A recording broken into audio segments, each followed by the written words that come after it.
आज से लगभग 2400 वर्षों पहले ऋषि चाणक्य के घर बालक का जन्म हुआ था, जिसका नाम चाणक्य रखा गया। बुद्धिमत्ता, चतुराई और कूटनीति में पारंगत यह बालक आगे चलकर अपनी चतुर नीतियों और कुटिल चालों के कारण विष्णुगुप्त और कौटिल्य के नाम से जाना गया। आचार्य चाणक्य द्वारा रचित अर्थशास्त्र और नीतिशास्त्र को बेस बनाकर हजारों किताबें लिखी जा चुकी हैं और आज हजारों वर्षों के बाद भी सफलता और जीत के लिए उनकी नीतियाँ उतनी ही प्रासंगिक हैं जितनी कि 2400 साल पहले थीं, जिनसे आज भी व्यक्ति कुछ न कुछ सीख सकता है, फिर वो चाहे कोई भी हो, स्टूडेंट या बिजनेसमैन, राजनेता हो या सन्यासी।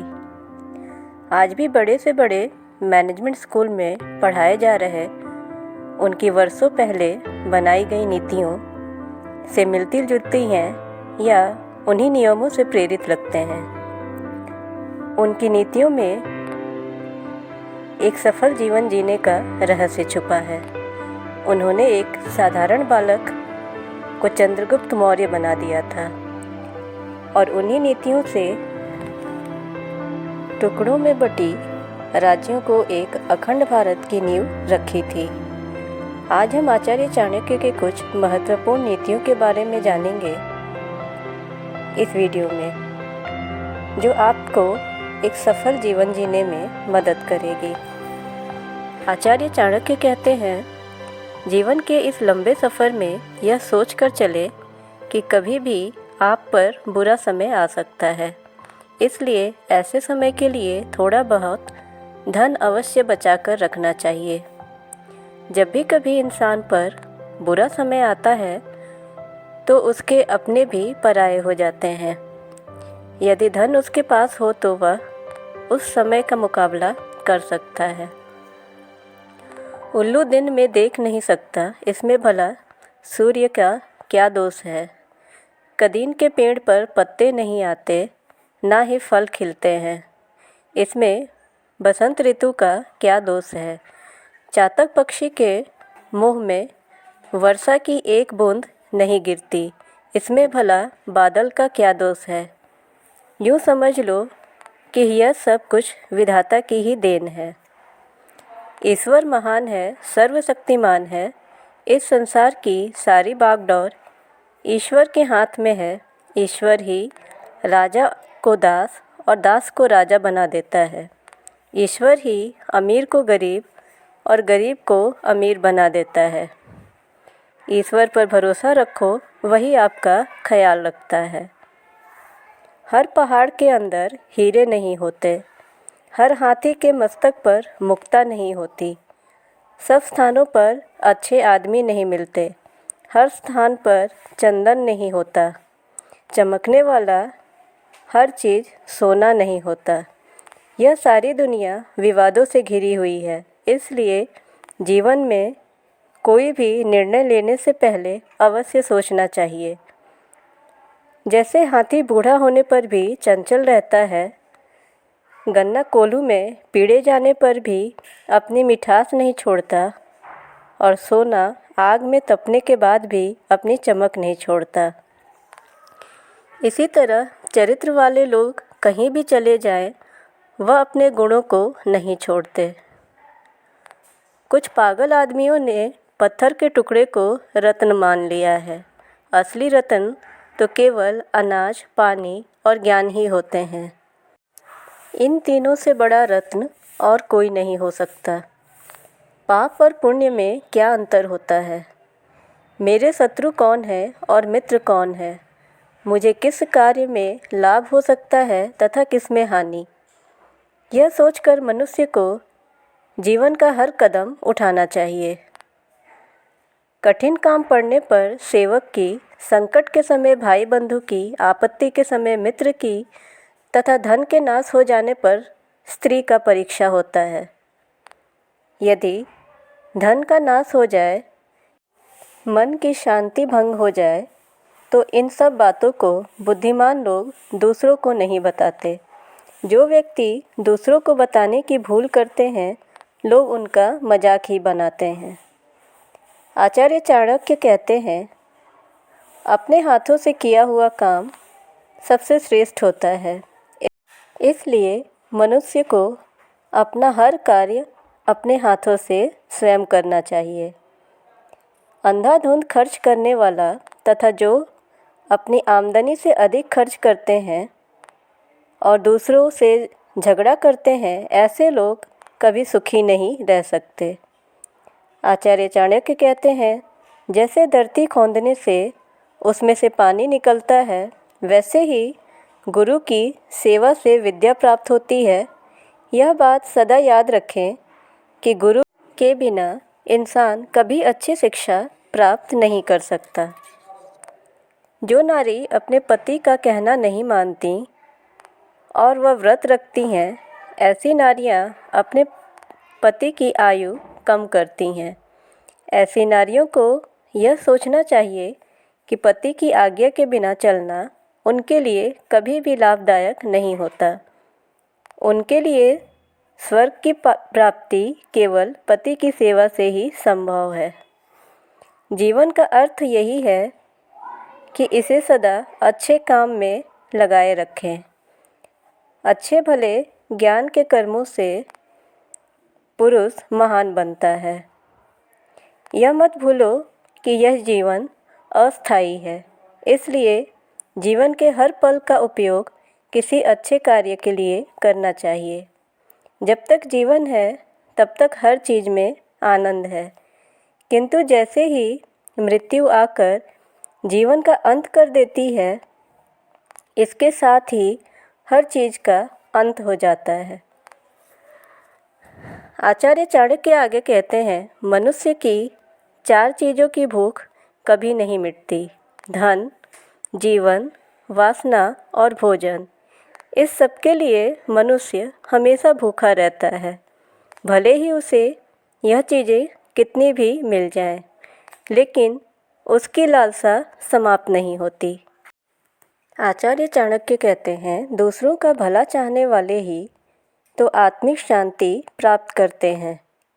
इंद्रियों पर संयम और जीवों पर दया करने से ही मुक्ति मिलती है। कर्म से ही इंसान छोटा या बड़ा बनता है, इसलिए सदा अच्छे कर्म करने से ही जीवन में शांति और सुख की प्राप्ति होती है। आचार्य चाणक्य कहते हैं, जिस तरह से फूलों में खुशबू, तिलों में तेल, लकड़ी में आग, दूध में घी, इन सब चीज़ों को बाहर से देखकर आप इनके गुणों का अंदाज़ा नहीं लगा सकते, क्योंकि यह गुण बाहर से दिखाई नहीं देते। इन दोनों को पहचानने के लिए बुद्धि की आवश्यकता होती है। ठीक उसी प्रकार मानव शरीर में आत्मा का निवास होता है। किसी आत्मा को हम शरीर से अलग करके नहीं पहचान सकते, केवल अपने विचारों से ही इसकी परख कर सकते हैं। आचार्य चाणक्य आगे कहते हैं, देवता मिट्टी की मूर्तियों अथवा ऊंचे मंदिरों में विद्यमान नहीं हैं। देवता तो केवल हमारी आत्मा और हमारी भावनाओं में बसे हुए हैं। जैसी आपकी भावना होगी, वैसे ही देवता का रूप होगा। भावनाओं का ही प्रभाव जीवन के हर पहलू पर पड़ता है। जैसे किसी की भावना होगी, वैसा ही फल मिलेगा। इसलिए अच्छा फल पाने के लिए अपनी भावनाओं को शुद्ध रखिए। आचार्य चाणक्य कहते हैं, जो ब्राह्मण प्राकृतिक रूप से पैदा हुए फल और अन्य पदार्थों को खा पीकर इस संसार से दूर जंगल में रहते हुए भगवान की पूजा करता है, वही सच्चा भक्त, महापुरुष एवं सच्चा ब्राह्मण माना जाता है। बुरे इंसान और सांप में कौन अच्छा है? इस प्रश्न का उत्तर यही है कि सांप तो केवल समय आने पर ही काटता है, लेकिन बुरे लोग हर पल बुराई करते रहते हैं। इसलिए बुरा इंसान हर वक्त बुराई करके सांप से भी बुरा होता है। कोई मनुष्य भले ही कितना भी सुंदर हो तथा उसका जन्म भले ही कितने भी बड़े कुल में हुआ हो, परंतु वह पढ़ा लिखा नहीं है तो उसकी हालत उस फूल के जैसी होती है जो देखने में तो सुंदर है परंतु सुगंध से वंचित है। आचार्य चाणक्य कहते हैं, दक्षिणा लेने के बाद ब्राह्मण यजमान को विद्या प्राप्त करने के बाद शिष्य गुरु को छोड़कर चले जाते हैं। यही संसार का नियम है कि जीव जंतु और मनुष्य अपना काम होने पर छोड़ देते हैं। सागर सबसे महान है, लेकिन इसमें भी तूफान आते हैं, अपनी सारी सीमाएं तोड़कर विनाश कर देता है। परंतु सच्चे साधु और ज्ञानी लोग कभी भी अपनी सीमाएं नहीं तोड़ते। पूजा पाठ केवल एकांत में करना चाहिए। विद्यार्थियों को इकट्ठा होकर पढ़ना चाहिए। मिलकर खेती करने से फसल अच्छी होती है।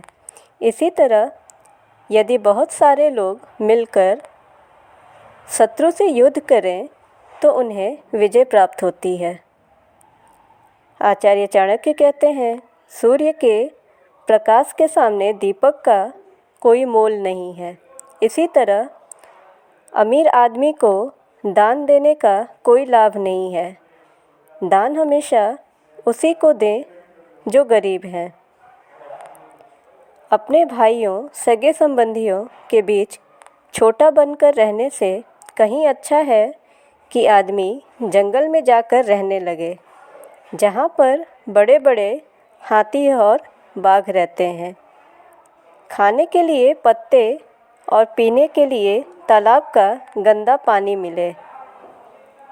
ऐसे वातावरण में भी आपको आत्मिक शांति मिलेगी, क्योंकि वहाँ आप खुद को छोटा नहीं समझेंगे। शस्त्रधारी कभी भी हमला कर सकता है। सींग वाले पशु कभी भी सींग मारकर जख्मी कर सकता है। स्त्रियां कभी भी झूठा लांछन लगा सकती हैं और राजघराने के लोग जरा जरा सी बात पर बिगड़ जाते हैं। इसलिए उनसे कभी भी खतरा पैदा हो सकता है। इन लोगों की दोस्ती और दुश्मनी दोनों ही बुरी है।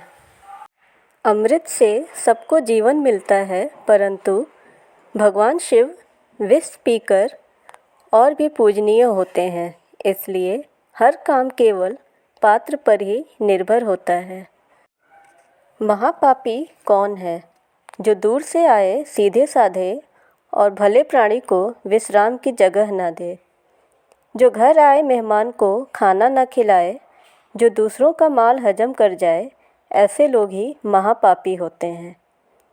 आचार्य चाणक्य कहते हैं, आग, पानी, सांप और राजा, इन सब से मित्रता करने में घाटा ही घाटा है, क्योंकि यह क्रोध में आकर प्राणी की जान भी ले सकते हैं। धरती पर कौन ऐसा है जिसे धन पाकर गर्व न हुआ हो? ऐसा कौन प्राणी है जिसे नारी ने व्याकुल न किया हो? कौन मौत के पंजे से बच पाया है? कौन ऐसा है जो बुराई के जाल में न फंसा हो? कौन ऐसा है जो स्वादिष्ट भोजन को देखकर मुंह में पानी ना भर लाया हो? सच तो यह है कि हम सब इन सारी चीज़ के भूखे हैं। ताकतवर आदमी कभी साधु नहीं बनता, धनवान व्यक्ति कभी ब्रह्मचारी नहीं बनता और सेहतमंद आदमी भक्ति नहीं करता। आचार्य चाणक्य कहते हैं, गाय कुछ भी खा ले पर दूध ही देती है। इसी दूध से बढ़िया पदार्थ बनते हैं। इसी तरह से बुद्धिमान प्राणी कुछ भी करे, उसका ज्ञान कभी कम नहीं होता। तेल में पानी नहीं मिलता, घी में से जल नहीं निकलता, पारा किसी से नहीं मिल सकता, इसी तरह विपरीत स्वभाव वाले व्यक्ति एक दूसरे से कभी नहीं मिल सकते। सो फ्रेंड्स, ये थे आचार्य चाणक्य द्वारा बनाई नीतियाँ, जो कि एक वीडियो के माध्यम से मैं आप तक पहुंचा रही हूँ। फ्रेंड्स, अगर चैनल पे न्यू हैं तो चैनल को ज़रूर सब्सक्राइब करें, नोटिफिकेशन बेल दबाएं ताकि हमारी हर मोटिवेशनल वीडियो आप तक पहुंच पाए। वीडियो को ज़्यादा से ज़्यादा लाइक एंड शेयर करें। Thanks for watching the video.